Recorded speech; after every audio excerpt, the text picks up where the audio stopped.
appeared before the Congressional Committee to tell what I knew of activities which might lead to an attempt to set up a fascist dictatorship. The potential for the disastrous rise of misplaced power exists and will persist. The very word secrecy is repugnant in a free and open society. And we are, as a people, inherently and historically opposed to secret societies, to secret oaths, and to secret proceedings.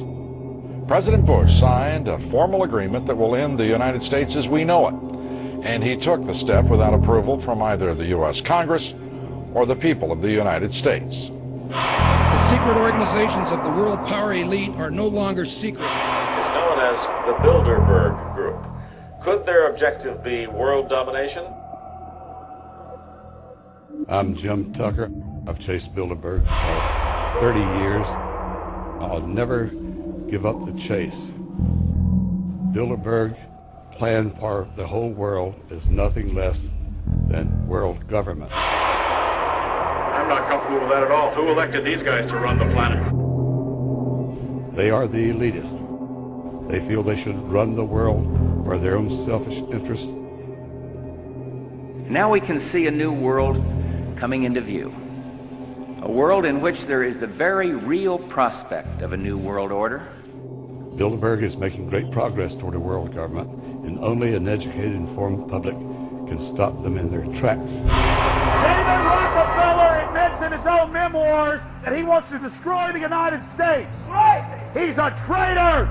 It's good to be back at the Council on Foreign Relations. As Pete mentioned, I've been a member for a long time and was actually a director for some period of time.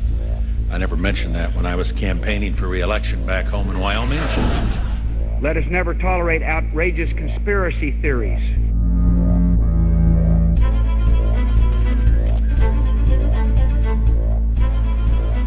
I need you to move off the property, please. Some shots were fired.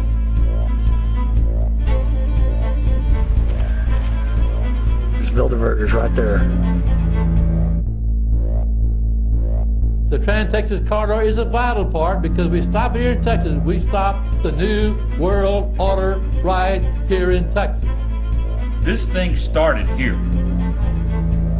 And to save this country, we kill this damn thing here.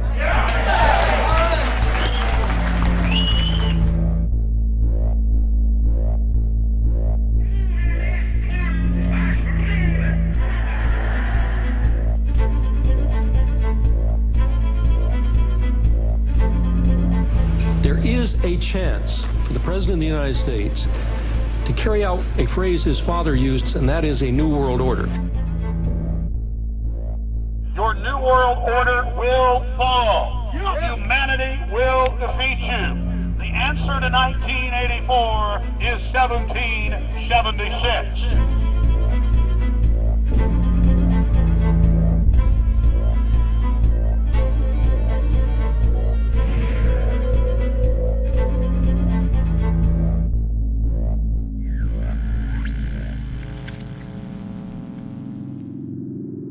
In the near future, Earth is dominated by a powerful world government. Once free nations are slaves to the will of a tiny elite. The dawn of a new dark age is upon mankind. Countries are a thing of the past. Every form of independence is under attack, with the family and even the individual itself nearing extinction. Close to 80% of the Earth's population has been eliminated. The remnants of a once free humanity are forced to live within highly controlled, compact, prison-like cities. Travel is highly restricted. Superhighways connect the megacities and keep the population from entering into unauthorized zones. No human activity is private.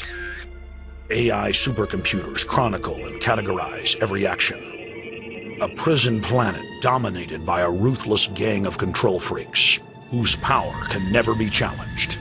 This is the vision of the global elite, their goal. A program of total dehumanization where the science of tyranny is law. A worldwide control grid designed to ensure the overlord's monopoly of power forever. Our species will be condemned to this nightmare future unless the masses are awakened to the New World Order master plan and mobilized to defeat it. Erected by a secretive group, the Georgia Guidestones are a testament to the elite's plan for a world religion, global laws, with a global court and army to enforce it. And set in stone, it is written that the population never rise above 500 million.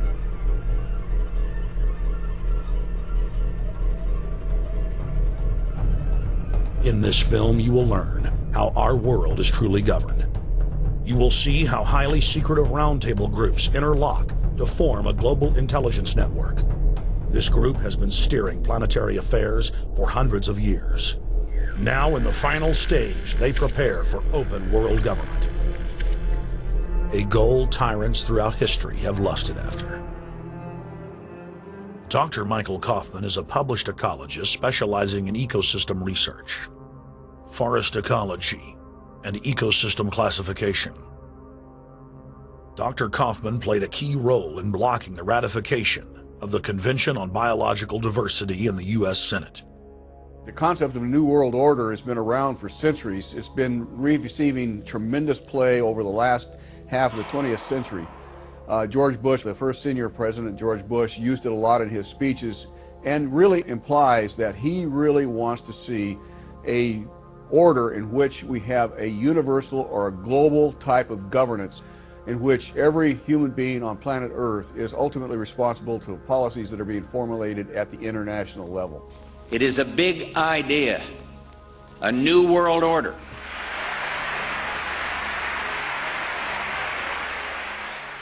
President Bush said that the New World Order was in tune, and that's what they were working for. The UN is part of that government. They're working right now very significantly for a North American Union. That's why there's a lot of people in Washington that don't care too much about our borders. They have a philosophical belief that national sovereignty is not important. It's also the reason I have made very strong suggestion that we need not be in the United Nations for our national security. It's really always the same. You go back throughout all of history, the Roman Empire, the Soviet Union, Hitler during the Nazism was always saying that it's going to create the utopia for the average person, when in fact history always shows that it does exactly the opposite. Conquest and empire is as old as civilization. Babylon, Egypt, and Greece. They all built empires in an attempt to rule the world. The Roman system at its peak dominated the known world. Complex governmental systems were developed to control diverse populations. During the period between the 15th and 19th century, new empires emerged and again waged war for supremacy.